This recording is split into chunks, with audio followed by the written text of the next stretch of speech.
25 ذوالقعدہ ہے. پھر امام نے فرمایا کہ روئے زمین کو اللہ نے خانہ کعبہ کے نیچے سے بچھایا, اور پھر فرمایا کہ جو اس دن روزہ رکھے گویا اس نے 60 مہینے کے روزوں کا ثواب حاصل کر لیا. ایک دن کا روزہ 60 منتھس کے روزوں کا ثواب ہے. اور پھر آپ نے یہ بھی فرمایا کہ روایت کے مطابق کہ قائم آل محمد کا ظہور اسی تاریخ سے شروع ہوگا. یہ ایک روایت یوں بھی ہے.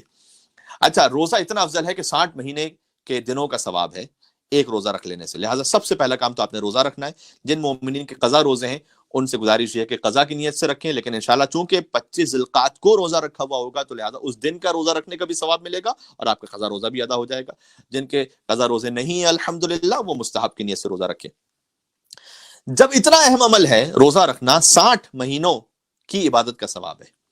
ایک ہمارے بہت گریٹ عالم گزرے مرحوم میر داماد رضوان اللہ علیہ, انہوں نے کتاب لکھی ہے, بلکہ ایک رسالہ ہے چھوٹا سا, رسالۃ اربعۃ ایام, 4 دنوں کا رسالہ, یعنی 4 دن پر فقط اس میں بات کی ہے. یہ وہ 4 دن ہیں کہ جن میں سب سے زیادہ روزہ رکھنے کی تاکید ہے پورے سال میں.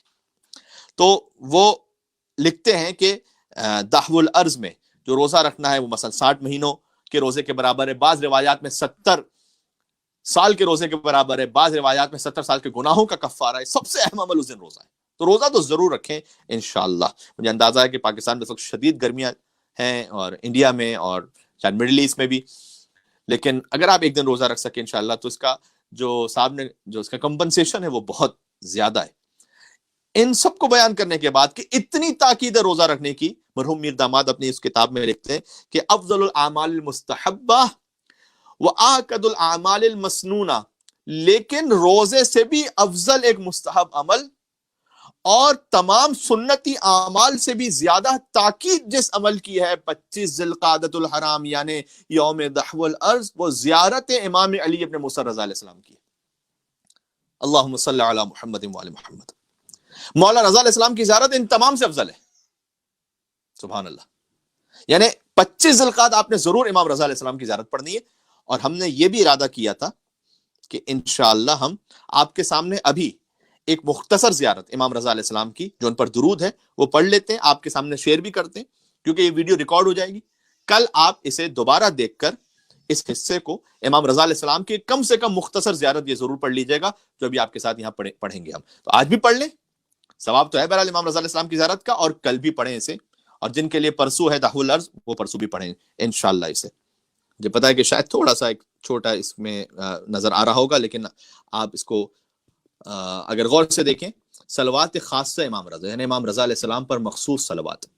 اللہم صل علی محمد و آل محمد, اللہم صل علی علی ابن موسیٰ الرضا المرتضی الامام التقی النقی وحجتك على من فوق الأرض ومن تحت الثرى الصديق الشهيد صلاة كثيرة تامة ذاكية متواصلة متواترة مترادفة كأفضل ما صليت على أحد من أوليائك. اللهم صل على محمد وآل محمد وعجل فرجهم. اس صلوات خاص امام رضا علیہ السلام کا ترجمہ بھی آپ کی خدمت میں عرض کرتا ہوں کہ اے پروردگار تو درود نازل فرما امام علی ابن موسیٰ رضا علیہ السلام پر جو رضا ہیں جو مرتضی ہیں. امام کا لقب مرتضی بھی ہے, تو امام اپنے جد اعلیٰ مولا علی علیہ السلام کے نام میں بھی شریک ہے اور لقب میں بھی پورے شریک ہے. رضا کا مطلب بھی وہی مرتضی ہی سے ہے, لیکن خود مرتضی امام رضا علیہ السلام کا لقب بھی ہے.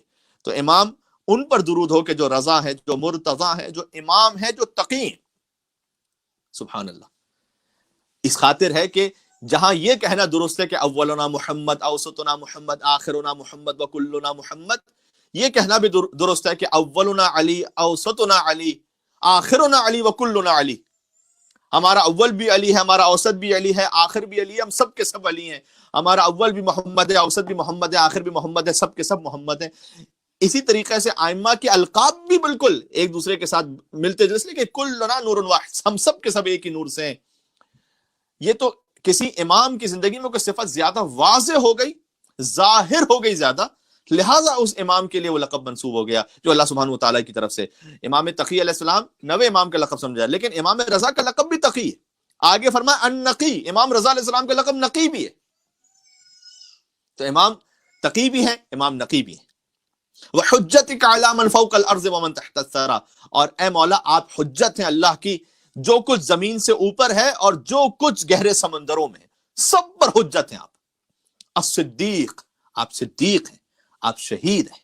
سبحان اللہ. صلاۃ کثیرۃ تامۃ زاکیۃ متواصلہ، صلوات ہو مولا آپ پر کثرت کے ساتھ، مکمل صلوات، پاکیزہ صلوات، ایک کے بعد ایک آنے والی صلوات، متواترتن جس کا سلسلہ نہ ٹوٹے ویسی صلوات، مترادفتن جو پے در پہ ہو، کا افضل ما صلیت علی احد من اولیاء، پروردگار ایسے درود نازل فرما جو اپنے تو کسی بہترین ولی پر درود و سلام نازل کرتا ہے.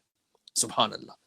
میں تو وجد میں آ جاتا ہوں فقط امام رضا علیہ السلام کے اس مختصر سے صلوات کو پڑھ کر. ایک مل کے اور صلوات بیتے ہیں مولا علی ابن موسیٰ رضا علیہ السلام کی ذات گرامی پر. اللہم صلی علی محمد و آل محمد وعجل فرجهم. تو آپ سے گزارش یہ ہے کہ انشاءاللہ آپ اسے کل سن لیجئے گا اس حصے کو، اور اس صلوات کو اور اس کے ترجمے کو ایک مرتبہ پھر سے سن لیجئے گا. تو امام رضا علیہ السلام کی زیارت 25 ذی القعدہ سب سے افضل اور اہم عمل ہے.